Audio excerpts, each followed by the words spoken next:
Hey, good afternoon, everybody. What is going on? How's it going today? Happy Wednesday to everybody.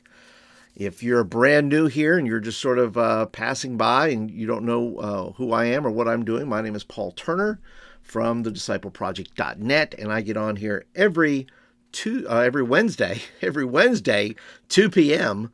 To talk and answer your youth ministry questions. And so I want to thank you for hanging out, joining in, watching for a few minutes, and hopefully I will answer some questions today. And if you have a question today, you would like me to answer it, you can put it over in chat, and you can, if you're watching this in the future, you can go ahead and watch it. We can put your comment down below, and I'll answer your question for next time.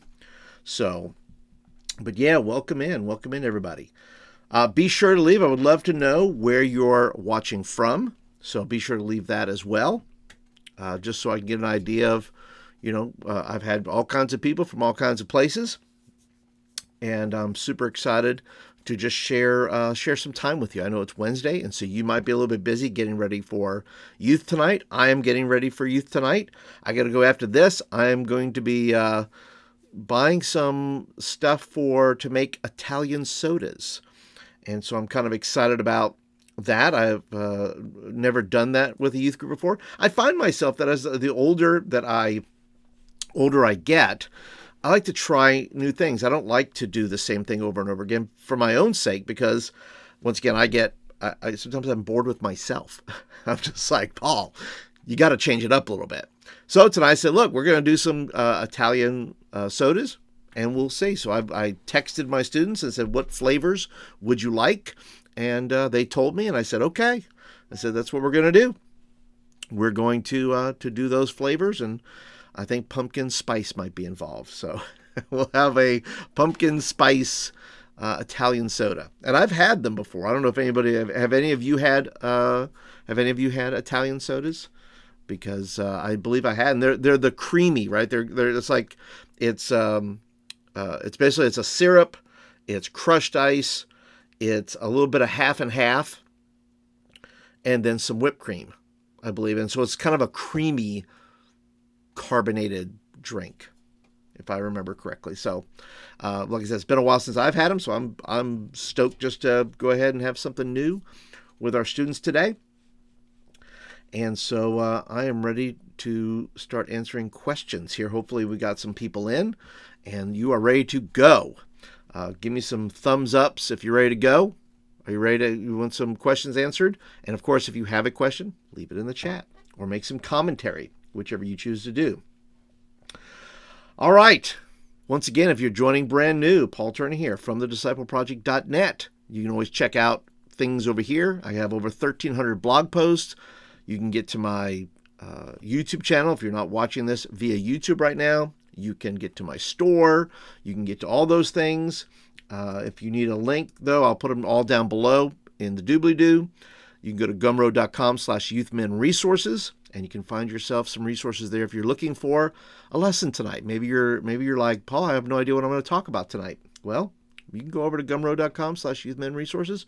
You might find something. There's quite a few free things over there that you could check out as well. So not everything costs on my site. Today, though, I will tell you something that is on my site that's brand new, and this is question number 1, by the way, and question number 1 is brought to you by Baby Steps, Growing Up in Your Faith, and it is a 3-week series where I take the metaphor or the illustration of growing up, starting from baby when you're born again, and growing up into a mature believer, and what does it take and require to mature into a follower of Christ. And once again, the maturity process never ends. It is ongoing. And so in this series, I try to make sure that I put all the things in there. There are slides, there are games, there are small group questions, there are graphics, there are social media posts that you can use in there. So there's a ton of things you can use in there, and that will be down in the link, or you can just go to the gumroad.com/youthmenresources. So let's go ahead and tackle question number 1 today. Question number 1 is, can a church be too small and too old to continue supporting a youth ministry? It's quite a direct question, and I would focus on the word support. I think there are churches that can be too small. I don't think you can be too old. I disagree with that. And maybe because I'm growing older, and so I will disagree with anything. I will disagree with anything when you say, "Oh, I know you're too old or not." No, I don't think you're too old. I think what we're saying here, though, is that maybe at least what I think the question is asking is, can a church be too small and too old to continue to support a youth ministry? Now, support a youth ministry meaning a traditional youth ministry. A traditional youth ministry is what maybe many of you know, and what I know and understand, that you have a weekly group that shows up and meets and has a typical youth program, typical youth budget, typical youth facilities, and those types of things. So, can a church be too small? Not too old. A church can be too small in regards to its ability to fund or budget maybe a traditional youth ministry, which means you would have to support a full-time staff member if you're talking about a traditional pastoral role where a youth pastor is full-time. And so, yes, can a church be too small or not able to do that from a financial point of view? Yes, I think that is obviously true. What is not true, though, is I believe that every church can do youth ministry. You may not have a traditional youth group. You may not have a traditional youth pastor. You may not have traditional facilities. But I believe that a church can have and do youth ministry. Because I believe there are people in churches, older adults. See, there's a fine match that we have here. We have older adults looking for something to do and want to find meaning and purpose, and we have students looking for people that will care for them. They go together. And so a church could be, why can't a church still do good youth ministry? Because your ministry, every church I think is required to minister to youth when they can. When a family comes in and there's youth in their family, but you don't have a traditional youth ministry or youth group to send them to, that doesn't mean that the pastor is allowed to simply say, well, we don't do that.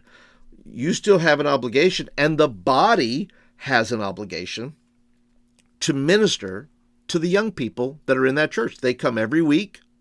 They're there. That doesn't mean that you just ignore them simply because 80 or 90% of your church is over the age of 60. You still find ways to minister to those young people. Now, how can you do that? I have a few ideas. First of all, I think the pastor, whomever that pastor is, can gather up one or two volunteers and can make a home visit. And they'll say, well, what do teenagers like? Well, that's what Google's for. You look that up, or you contact the parents and say, hey, is there anything that they're needing? School supplies, things of that nature. And they can make a home visit. That's youth ministry. It's not a youth group. It's not traditional, but you can still be able to do ministry to young people. You can have dinners where young people, have an opportunity to join in and hang out with the older adults. So you have it doesn't have to be traditional. It could be say, hey, we're going to be at such and such restaurant tonight. Invite your young people because we're going to pay for their dinner tonight. We're going to pay for them.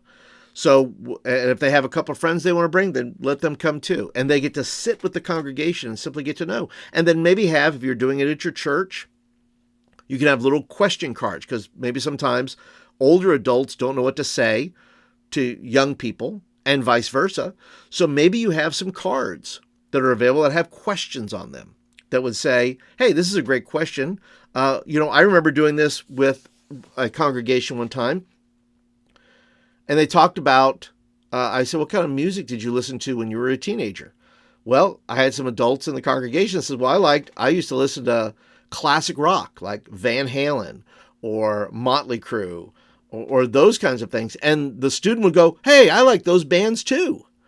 See, it's amazing that when you set up the question that there's more crossover, I think, in the lives of people than you think, right? Because there's this stigma that they don't have anything to talk about when we can create those conversations as youth pastors or as a pastor, if you just put a little creativity to it. If you just simply don't go, well, we don't have a traditional thing, so we don't have to minister to young people. And I'm saying, well, that's wrong.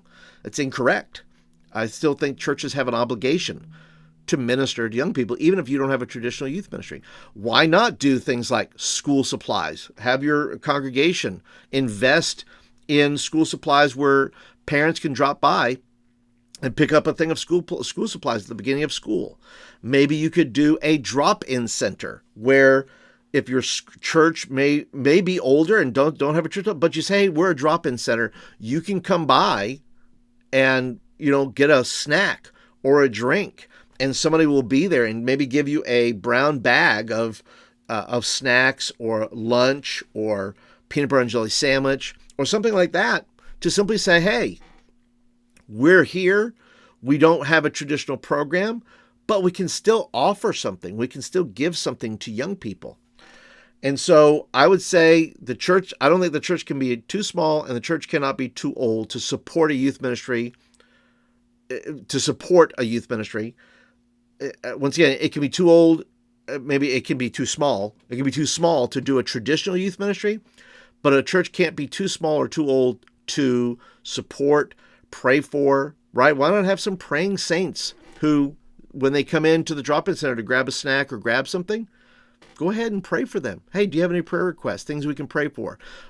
You can pray with them there. You can have them write it down and simply, put it in your, bring it to your senior lunch and pray for them. Why not use those senior lunches to invite somebody in like myself that says, hey, Paul, can you come in and talk about youth culture? Where are young people today?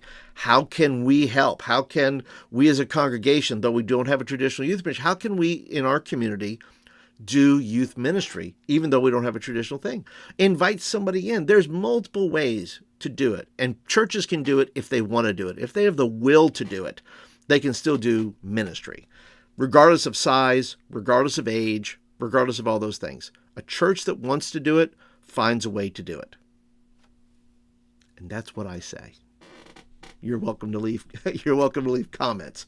I get very animated about these things because these are things that are just deep within my heart. Why can't we do that? Why can't that be a thing? Why can't we try? Why can't we do that? I don't understand. I don't understand. But that's okay. That's okay. All right, let's move on to question number 2. Question dose. Question number 2 here on Office Hours is brought to you by the Youth Pastor's Guide to Creating an Epic Nerf Night. That's right. If you're new here and you don't know that I have a newsletter, that if you don't have this guide and you're not on my newsletter, every week I send out, you get videos, you get articles about youth ministry, mine and others. You get articles for you as a youth pastor. You get, sometimes I'll do I think this week I send out my what I call November Bangers playlist. Songs that I think are really good to play in your youth room, before service, after service, for game time, that kind of stuff. And so get on the newsletter. I'm going to put a link down below, and you can get this right here, the Youth Pastor's Guide to Creating an Epic Nerf Night. And it is, I've heard people use, and I've done it. Last year I did Nerf November. Nerf November is a thing. You could actually do a Nerf game a week. It's super easy. It's not hard. In this guide, I give you the worksheets, I give you the budget, I give you target practice ideas, I give you 8 theme nights, worksheet, how to work it all out. You can go right there. In fact, if you go, once again, you can go to thediscipleproject.net and sign up there. If you don't want to wait for me to drop a link after the video, you can just go there and sign up there. Or if you want this particular item, then yes, you're going to have to go ahead and wait till I do that because I need to link it up directly to this. But the question, and this kind of goes in line with this, is the fact, question number 2 is, what are your favorite activities for a smaller group for an overnight lock-in? What about spiritual stuff?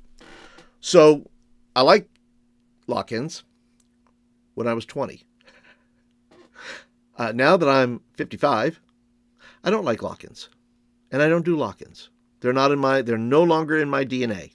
I just don't do them because it's a long time. It's a long time to be awake, and I don't want to do that. That's just simple. I just don't want to do them. And my kids will ask and say, Paul, we're going to do a lock-in? No, we're not. We're not doing one. You can stay up all night by yourself. Invite a bunch of friends over, stay up all night. That's called a lock-in. Lock yourselves in your house, and that's it. But I would say that if you are doing lock-ins, God bless you. There is a video, and I'll probably put it up here and a link down below. I give 10 tips to unlocking your lock-in, and it's a video. If you search for it, you can search for it on my channel, or like I said, wait, and I'll have a link down below about what I think are good tips for lock-ins if you're going to do them. When I did them, these are things I did. But in this case, this is a question about smaller groups. So if you have 8 to 10, I would say that's a small group, right? So you have 8 to 10 students. What can you do? First of all, Nerf night. I mean, why not? I mean, you could play a whole night of Nerf. You could just have, all these games lined up. And by the way, here's a quick tip. I don't start my lock-ins till midnight. When I did them, when I got smart and I quit starting them at 8 o'clock to 6 o'clock or 6 a.m., what was that, 6? That's 10 hours? No, sir. Absolutely not. That was insanity. Insanity. Who does that? 10 hours with teenagers? No, sir. Not unless I'm at camp. And half that time they're sleeping. But I would say, if you're going to hang out with them, do it from midnight to 6. That's 6 hours. That is a fully programmable, because if you say 8 o'clock, well, then you got to program for 10 hours. That's no good. I don't recommend that at all.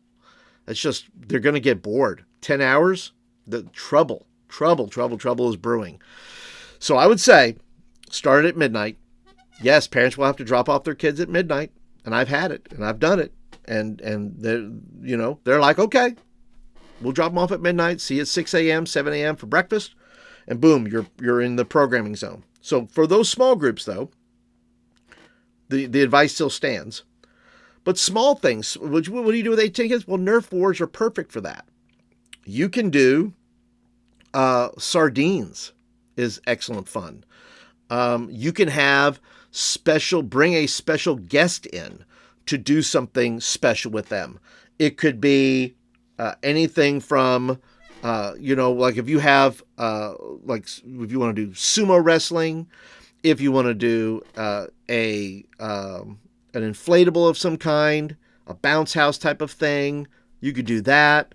Those are, and once again, everything has to be budgeted. Everything has to be budget-wise. Is it sustainable?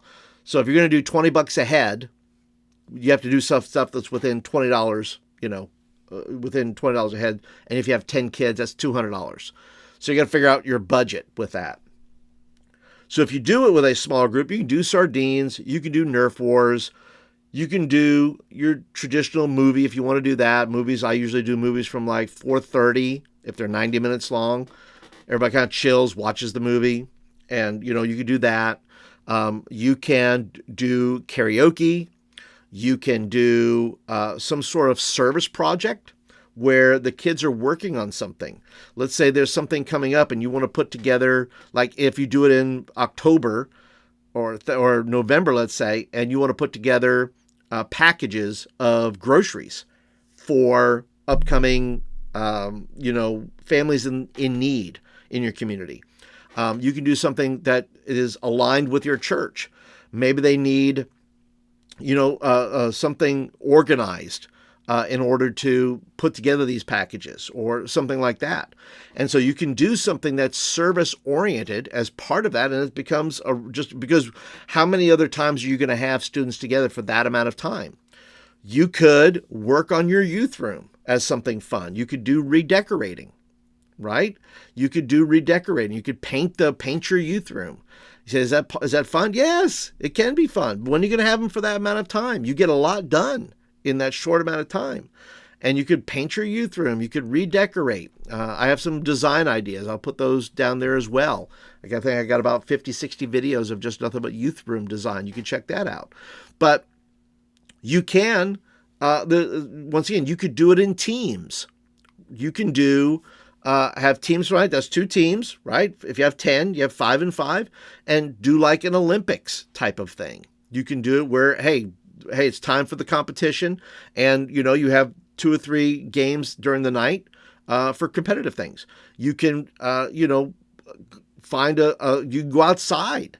If it's nice weather, why not do as part of your night, do a bonfire and cook your dinner out there and have, hot dogs and marshmallows and s'mores and whatnot. Why not? Why can't you do those things? These are all things that divide up your time, but it also changes the environments. Doing stuff outside, why not go outside and play hide and seek? Right? Why not do that? That's a lot of fun. It's okay for small groups to do that. They take some time to do that and have a little fun. So yeah, there's lots of little things you can do. Now, what about spiritual stuff? Well, as far as that goes, you can do. I have done things where, as part of our lock-in, where I have done this. I'll date myself here. I've done it to where I gave them a CD and a CD Walkman CD player, where they put a CD in and it's something I recorded. So they would take time, and I had like 5. Let's say I had put songs on there, and and of course now they can do it with their phone. You can send them a playlist and give them a journal and say, guys, I have 5 songs I want you to listen to throughout the night. So our first break is, I want you to listen to song number 1, and in your journal, it's got 5 questions. Listen to the song, answer the questions, we'll come together and we'll talk about it. So that gives you kind of a media feel to it, where they are using their phones. You're giving them opportunity to use their phones. That brings up another great idea. Why not have a scavenger hunt, like a photo scavenger hunt or any kind of scavenger hunt? You have 10 kids, hide stuff all over the place, and let them go look for these things, and let them do a treasure hunt that way. But you can also do things like I've done that, where we've done journal type stuff. I've done things where I've done prayer stations. And I'll put a list. There's a link down there below where I have several different kinds of prayer stations you can use that I've written for my group. I have one for Christmas. I have one on humility. I have an Easter one. So those are all, I'll put those down there as well. So yeah, I think there's tons of things you can do. And the ideas are, there's just a relentless amount of ideas you can use. It's just choosing the right ones that are going to be good for your group. They're going to be, you got to, once again, 10 hours is a lot of time to fill. So I don't recommend having lock-ins at 8 o'clock at night to 6 a.m. in the morning or 7 a.m. in the morning. Midnight. So hopefully I've answered that question. I need to put a guide together for lock-ins. I've done enough of them that I think I can put together a good guide. So be on the lookout for that. Let's go to question number 3. Okay. Question number 3.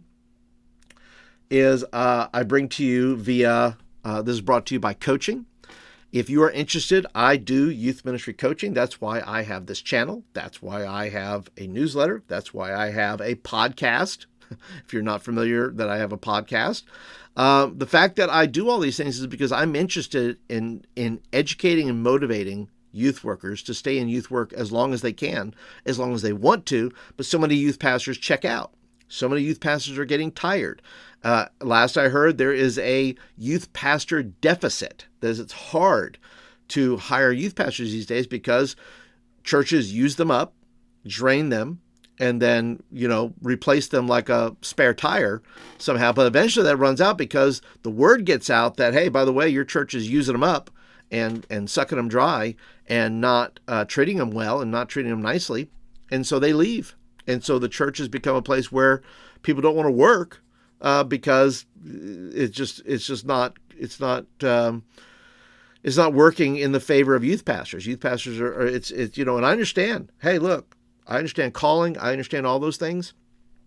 What I also understand is that you have to take care of yourself. And sometimes you can't do it within the church. Sometimes you need an extra voice in your life. You need an extra person there. And I would encourage you that if you're looking for coaching, once again, there'll be a link down below. Check it out for yourself. In 2024, you said, Paul, I've never done coaching. Well, maybe this is the year to try it.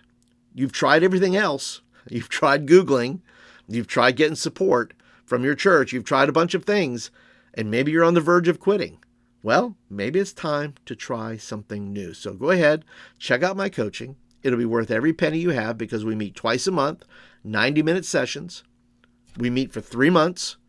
You get a bunch of resources from me, and then I help you use those resources in the context of your ministry, and then help you develop ideas, plans, programming, all the things you will need to build a successful youth ministry and to do what God's put on your heart. But if you're not even willing to investigate that, well, then I guess you have what you have, and I wish you well. But I want to still continue to be a resource if I can help you. Okay? All right, let's move on to question number 3. Question number 3 is, well, let's see here. Question number 3. Any advice to once again, this is unacceptable. This is like every session. It seems like my question is my thing is where something is wrong, and I need to fix that because I don't know why that is. Why is that? Let me go ahead and fix this here. Let's see here.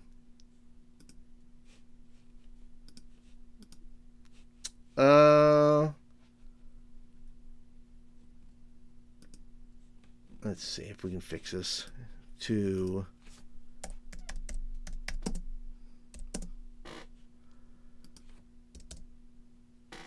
okay. Let's save that. So let's go with this. Question number 3. Any advice to create a culture of paying attention in class without stripping away the fun? It's a great question because I think, and in the context of this, I think what happens sometimes in our youth ministries is we want to do something really fun. We just go crazy. I've done it. You've probably done it where you play this epic game and now you're trying to get everybody to calm down. You're trying to, get everybody dialed in and focused in. And I think that to create a culture of paying attention, you have to create a culture of value. This was great. This was of some value, this game, this thing that we did, this activity. But now we're going to move into something that's going to be life-changing. Now we're going to move into something that is going to drastically affect your lives. If you're listening, if you're paying attention, if you are willing to just kind of cool down for a minute. And I think that has to be, I don't think you can jump directly from the game to the message. So there needs to be some sort of what I would say cooling down period. I know people use worship. There's a lot of groups that don't have worship bands. And so you're like, well, how do we get people dialed in then? Well, if you don't have a band, that's okay. You can simply, hey, guys, love you guys. We do for me, I would break it down like play a game, do announcements, and then I would slowly shift my tone of saying, guys, we're about to get into something. I want to talk to you something about tonight. I want to talk to you about, like tonight, I would say, guys, tonight I want to talk to you about disguises. Okay, are you guys interested in that? Do you want to talk about disguises? We're going to talk about that and how sometimes we can disguise things that are bad for us, but we disguise them as something good. How do we do that? And so I asked them an intriguing question. Before we get into that, though, how many of you would like to maximize this message? How many of you say, Paul, I really want to get something from this tonight? Okay, raise your hand. Good. I have a song I want to play, and I just want us to dial in. I just need you to relax. I just need you to quiet for a little second, okay? And if you listen to this song, it's going to set up everything else. And so I think transitioning, a culture of paying attention, comes with good transitions. If you want them to pay attention, then you're going to have to shift their focus and let them dial down from the game, refocus and start to move their attention and their adrenaline and let everything kind of settle a little bit to where you are now moving them into an opportunity where they're going to be able to listen. If you're expecting them right off the bat to listen, it doesn't work that way. So you got to get good at transitioning. You got to get good at that. And so when you say, hey, we're going to listen to a song, or it could be, hey guys, I want to do something with you guys. First of all, let's pray. That's certainly one way to do it. And just say, hey, we're going to pray. We're going to transition now into our message time. And maybe as part of a culture of paying attention, why not get them some cheap notebooks from the dollar store? And say, guys, I bought these for you because I want you to be able to take notes if you want to. And I've done this before where I've bought notebooks and put a name on it, and I had one for every student. Or you had a custom journal made. It's simply blank pages, but it has a name on it. I've done it where somebody's made like stickers for me, and I put those on the books. And then every week you could have stickers available to say, look, guys, every time you guys are taking notes, I want to give you guys a free sticker. You have a big sticker bucket. And you say, guys, go grab a sticker. For those that took notes tonight, who took notes tonight, raise your hand. Okay, good. Go grab a sticker. And then let them put them all over their book. And they could be stickers of anything, right? I think I put a little small list together of resources, of fun prizes and things. I'll put that down below as well, just stuff you could have, stickers. So you're creating a culture of paying attention because there's a reward at the end of paying attention. Not only is the reward spiritual, that they're going to receive something from God, they're going to receive the Word of God, they're going to receive an opportunity to respond to the Word of God, but there's also something physical there that if you're helping them to create a practice where they have an opportunity to pay attention because they're taking notes and they know they're going to get something because they did this practice, well, then it's kind of a double deal. They're going to get what they need to get from the message and what the Holy Spirit reveals to them, but then they're also going to get something free at the end of that. So when you're creating a culture, I don't think you don't have to quit having fun. I just think you need to have better transitions to where these kids are not going to come down the way we come down. They need a much slower, sloping pace. And we help them do that through creating better transitions. And I think it's also about creating practices, something you do, and you have to change it up from season to season. Maybe for a semester, you don't have to do it forever, but for a semester, you do journals. For a semester, you do something else. Whatever it may be, whatever ideas you may come up with that create these practices of paying attention. Maybe it's how to use their phone. And you say, look, guys, if you can take notes in your journal, or you can take notes on your phone. If you show me the notes on your phone, go grab a sticker from the sticker, bucket, or whatever it may be. And they're using their phones then instead of it being, a distraction or something like that. But yes, so I would say you don't have to strip away the fun. I think you got to get better at transitions, and I think you got to get better at practices that create helping pay attention. So if you do those two things, I think you don't have to strip away the fun. You just have to be able to help students process, right? Their brains are on fire after that game, and you just got to help them slow it down, right? Maybe food is an option. Hey, we just played a game. Grab yourself some food. They load up on pizza, and they're like, now they're just too. Now they're in a food coma, but at least they're not bouncing off the walls. So yes, I hope that hopefully that helps you there in doing that. Once again, if you have questions, you're welcome to ask them, because I'm coming up on the last question here. And the last question here is, what are some great fundraisers? Question number 4, by the way. What are some great fundraisers teens can actually do? I like the actually. What can they actually do? Well, they can do a lot. And first of all, there's churches that I've been in where I've literally raised thousands, tens of thousands of dollars for missions. Not because the youth had a budget, So we didn't need to create a budget for ourselves. All the money we raised went to missions. And so when you're thinking about what are fundraisers teens can do, well, I think the first thing when you're thinking about fundraisers is what is the fundraiser for? Are we talking about a trip for the student? Are we talking about going to Disney World? Are we talking about camp?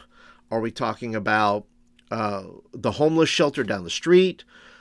What is this fundraiser for? Because I believe that when you choose whatever the purpose of the fundraiser is, I think you have to be creative with your fundraisers, because you can, but I don't think you should always go to the congregation for these fundraisers. There are fundraisers you can do in the church, and there are fundraisers you can do outside of the church. And so I'll give you a couple of ideas as to what are good fundraisers. I think first one is this: anything a student can do, if they can build, create, draw, any of those things, if they have a talent or ability to do something. I'll give you an example. Had a young person who would, and really, they did it along with their parents, but they would create for Christmas, Easter, football season, whatever it is. They would do basically just wood signs to stick in the ground. And whether that was a cross for Easter, whether it was like little Easter eggs that you could put in your lawn, you can stick in there, just make them, have them just cut out of the wood, paint them really nice, and then be able to stick them in your lawn. That's something a family can do and sell. And can you sell some in the church? Sure, you can sell some of them in the church. But you can also sell them outside of the church, because obviously social media allows us to say, hey, by the way, I have something for sale. I have these lawn decorations every season. Just look at every season you have. What season are you in now? Like I said, maybe it's football season.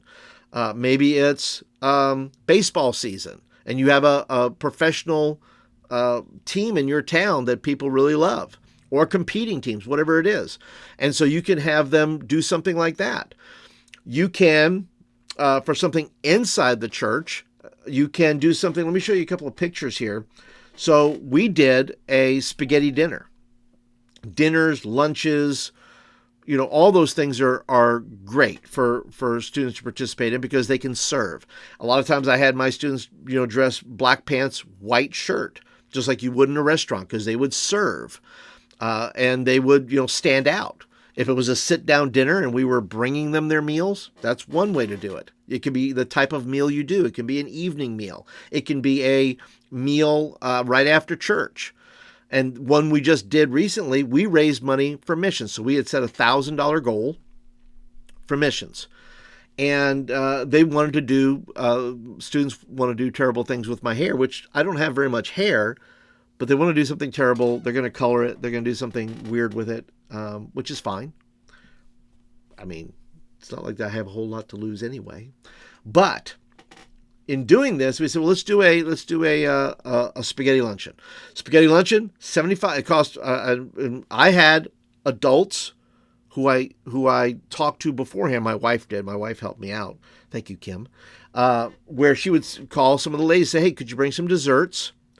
And could you bring some bread? And so, and drinks. So we had some people bring some drinks. I took care of the spaghetti, and the salad, and also some bread. So we covered all our bases there, because we had to feed like 50 people. And so we just set it up. Let me show you a few pictures here. This is our meal. Here we had a great crowd. And we had tables set up. Let's see here.